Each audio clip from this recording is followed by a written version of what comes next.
dans la deuxième fonction de l'oreille interne. L'oreille interne est composée de deux parties. Donc une partie en avant qui est dédiée à l'audition, une partie en arrière, vous voyez ces petits canaux, qui est dédié à l'équilibre. Donc ces petits canaux que vous voyez, ils ne sont pas placés n'importe comment, ils sont chacun placés dans les trois plans de l'espace. Et à l'intérieur de ces canaux, il y a des liquides, mais il y a aussi une petite zone un peu de sable très très mouillé. Et en fonction de la position dans laquelle se trouve votre tête, le petit sable va se déplacer à l'intérieur d'un ou des canaux de manière différente d'une oreille à l'autre. Et en permanence, notre cerveau va être renseigné sur la position de la tête. Parce que ça paraît évident, mais comment le cerveau pourrait savoir que la tête est comme ça, ou comme ça, ou comme ça? Il n'y a aucun moyen de le savoir. Donc, ces petits récepteurs vont renseigner en permanence notre cerveau.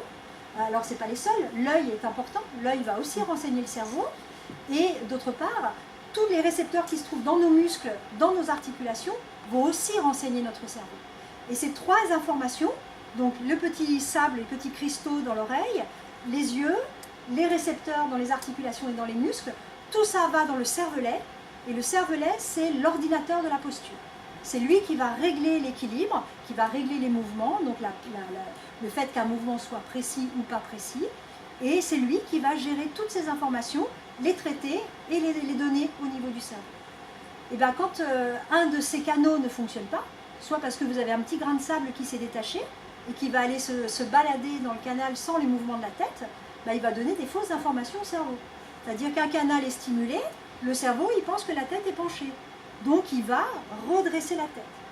Et donc il va y avoir une illusion de mouvement. Donc le vertige, la définition, c'est une illusion de mouvement.